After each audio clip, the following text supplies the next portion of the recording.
All right, so welcome to your day 2 of triangle proofs. So there's a couple of just new ideas we want to throw at you, some things that can happen. And I'm going to be honest with you, there's one example that we're going to walk through where we're going to go through sort of the technical segment addition, like details it takes, like, we did segment addition before and it was like a big chunk. And so if we were to truly work one of these out where we needed a segment addition step, it could look like 5-6 lines of proof just to be able to say something's congruent. So we're going to kind of walk through one that's mostly done and just talk about it. But then I'm going to show you how we're going to sort of shortcut it when we need that step. And we'll just work through some different proofs today. So the first one I wanted to show you, this is all in your packet. I don't remember what page number, but I have it right here. So if you printed this out, this looks like it is on page 17 in the little book. So this first proof is saying that this triangle is isosceles, specifically with legs x, y, and yz, which lets me know that those are the congruent sides. It tells me that D is a midpoint of xz, which means that these two are also congruent. I'm not allowed to assume that this is 90, even though it might look like it, but I can know that this reflexive side that they share is the same. So let's kind of go ahead and write this proof. This is pretty similar level of difficulty. I would basically just say that triangle XYZ is isosceles given. And what I would say is what I know about that is that the leg XY is congruent to the leg YZ. And I'm just going to put like definition of isosceles. So just like last time when we had like definition of, I'm trying to think of what those were called, definition of bisector, definition of right angle, things like that. The next thing here it tells me is that D is the midpoint. So D, midpoint of XZ given, which meant that the distance or the segment XD is congruent to DC. And that is definition of midpoint. So pretty much all the vocab words we're going to, if it tells you the vocab word, this is a definition of what that word means. If I see a vocab word like vertical angles, that's what I usually say. I see vertical angles, definition of, and they're congruent because if they congruent, that kind of thing. And lastly, we have a reflexive side that YD is congruent to itself. Reflexive, so that is a side, and a side.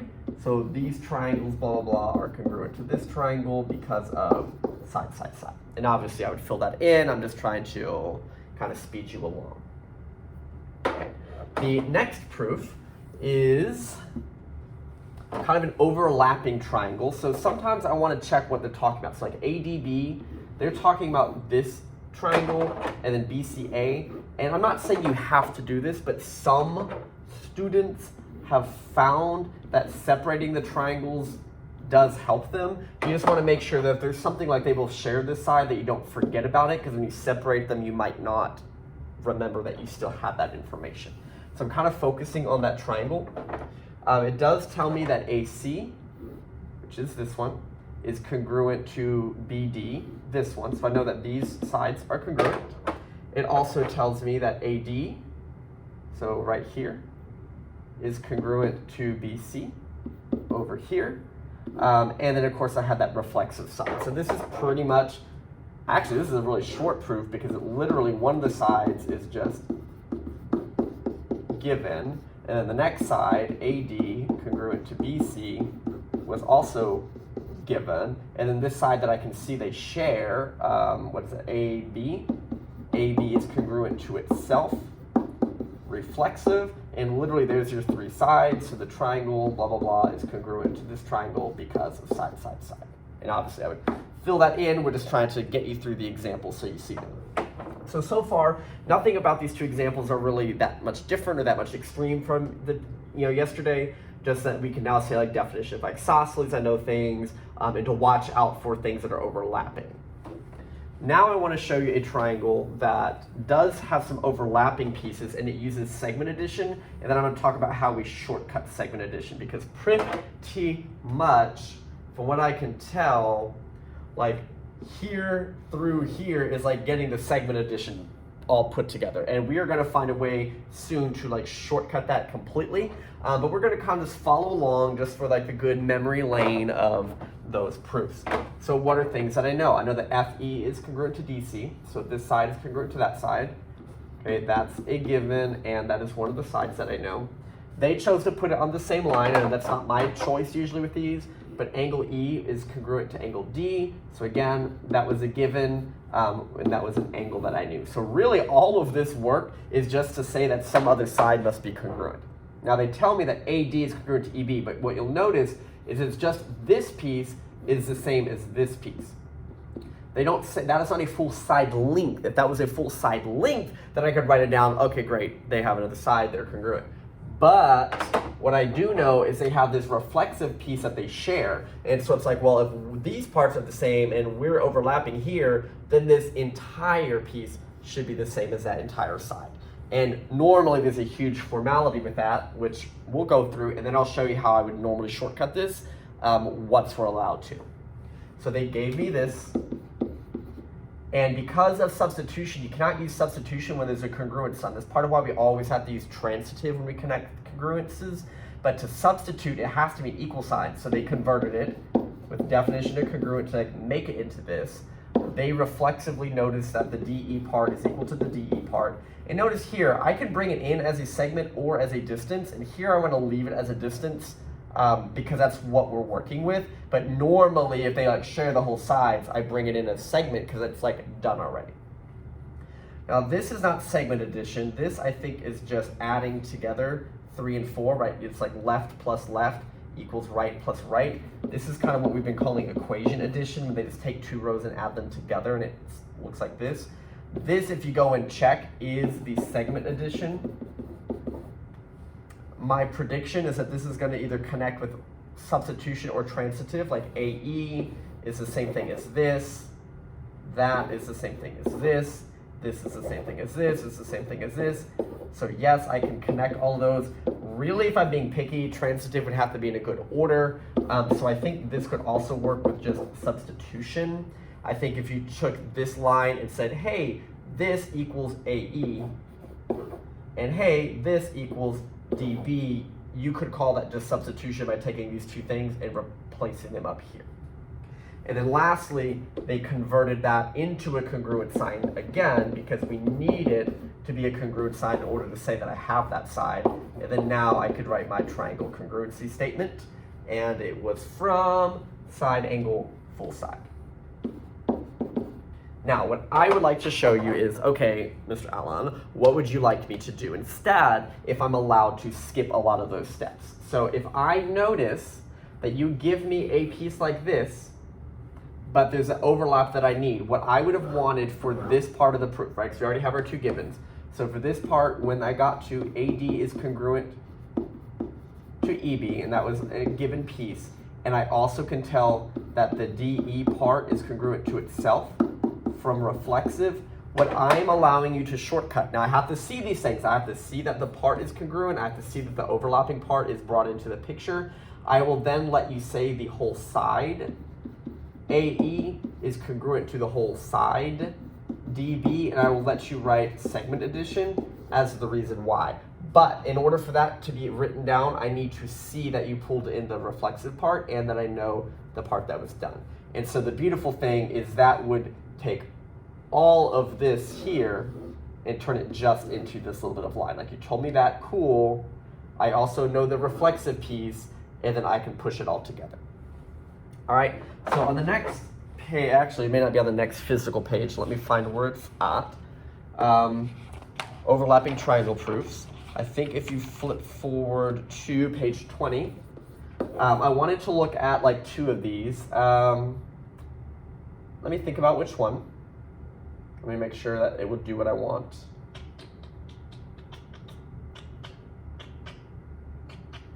Let's go ahead and do 13 for sure, and then I'll think about another one. Okay, so 13, which is this fun one here. CE is congruent to DF. So they're saying this whole side is congruent to this whole side. So again, you don't have to, but if you want to sort of take out your two separate triangles, I'm noticing that they're giving me that those are congruent. They're also telling me that angle 1 is congruent to angle 2. So this angle is congruent to that angle. Okay, awesome.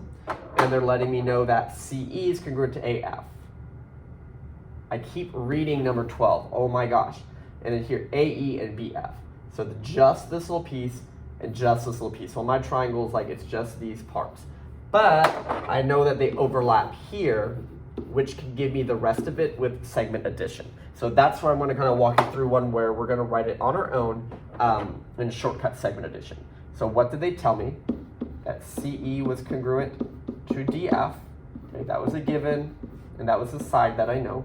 They then told me that angle 1 was congruent to angle 2, given, and that was an angle that I knew. They then told me that AE was congruent to BF, and the sad thing was this was not the full side. So I can't say, oh, you gave me a side. You did not.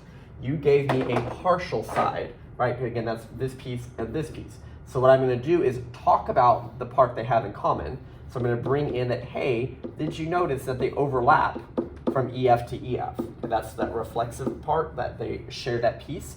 And what I'm letting you do is if you have both of these statements down, I will then let you write the whole side AF is congruent to the whole side EB as segment addition. I'm really calling this like segment addition shortcut because we basically removed all of the other craziness. So that gives me that final side. These were structured in side angle side order. So for side angle side order, I can now say that triangle AFD is in fact congruent to triangle BEC. Okay. So let's take a look at one more. Let's do that last one. I think there's like an overlapping angle I want to talk about. So that would be number 14. So I'm going to go ahead and erase this and look at 14 with you. I'm just going to scribble this out so I don't accidentally read the wrong one. So let's see what they tell me. That S to X is congruent to S to Y. Okay. Actually, you know what I'm going to do? There's something wrong with what I just did. I want to see what triangle they're talking about. Because like, are they talking about like this? I'm assuming it's like this big triangle here. RSY, RSY. Yes. Okay. So I'm focusing my attention on these two triangles. They're just overlap. So what they just gave me right now were that these two short sides are congruent. It sounds like that is a side that I know. They tell me that XR is congruent to YT.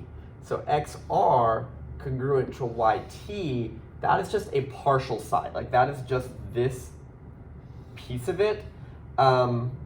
However, I do already know that these parts are congruent because of the overlap, like this I know. So I think we're going to need to do a segment addition step for that one. And then the last piece that's interesting, because they don't give you any other information, is there's this angle that they share. So this would actually be like a reflexive angle for that step. So let me go ahead and put all that together for you. So we're going to give the one that was given. So SX congruent to SY was a given that absolutely was a side, like it was that short side. If I want to now focus my attention on this connected side, I know that they told me that XR is congruent to YT. However, that is not a full side. But unlike this one where I had to see the reflexive, they already told me this piece, because it's not really an overlapping piece, but this piece that you told me and that piece you told me is enough to know that the full things are. So I will let you then say that SR, that whole side, is congruent to the whole side ST. And why do I know that? It's segment addition, and I'm allowed to write that because both the small parts and the medium parts are already in the puzzle, and so I can write that their full parts are congruent. So that is that full side. Lastly, that reflexive angle that they share here, we would say that angle S is congruent to itself, reflexive, and that is an angle that I can use. They are structured in side angle side order. So because of side angle side, I can write that that triangle is congruent to the other. Then I'll fill that in, RSY with TSX. So nothing too crazy, but a little different. So even though it's a little goofy here, I just want to make sure every time you write segment addition, make sure you have the two smaller parts already in your problem. Then I will let you talk about the full part that you need them to be. So just be thankful that that's a bit of a shortcut, because you saw on the last page what it looks like going all the way through those steps. This is a nice shortcut. I don't think it'll happen today, but you could also use seg or angle addition in the same way. Like maybe you have, I don't even know a good example of this, but maybe somehow the triangles that they're talking about are these two, and they tell you that, hey, these angles are congruent. Oh, and also, these angles are congruent. But what I need for my proof is the full angle. You could do the same thing. As long as you have that the one is set congruent, and you have information about the other one set congruent, you can say that the full angle, blah, blah, blah, is congruent to the full angle because of angle addition. So you can also now use that in a step. So for the homework, I want you to kind of just like practice this level of difficulty. On page 20, which is kind of where we just were taking notes, the top parts, 9, 10, and 11, these are some pretty easy side proofs. Like I literally could have given these to you yesterday with the homework. So it's just to practice the more basic steps. And on page 18, I want you to practice a little bit of what we saw today. So it will have, in fact, I'll just look at it and just make sure I'm not crazy. So it looks like another one that's kind of got a little bit of an overlapping triangle, one where you kind of fill in the information. So we'll just kind of practice that. The answer key will be up. You can check it, see how you feel. And yeah, just a reminder that we have a quiz coming up on Thursday. So we have one more day of stuff to start showing you tomorrow. The quiz difficulty will stop at about today's difficulty as far as the proofs are concerned, but the quiz isn't just proofs. So the quiz is also going to be about just the other triangle stuff that we've been seeing up to this point. Okie dokie. Well, you guys have a good day. Don't forget to work on your chapter worksheet.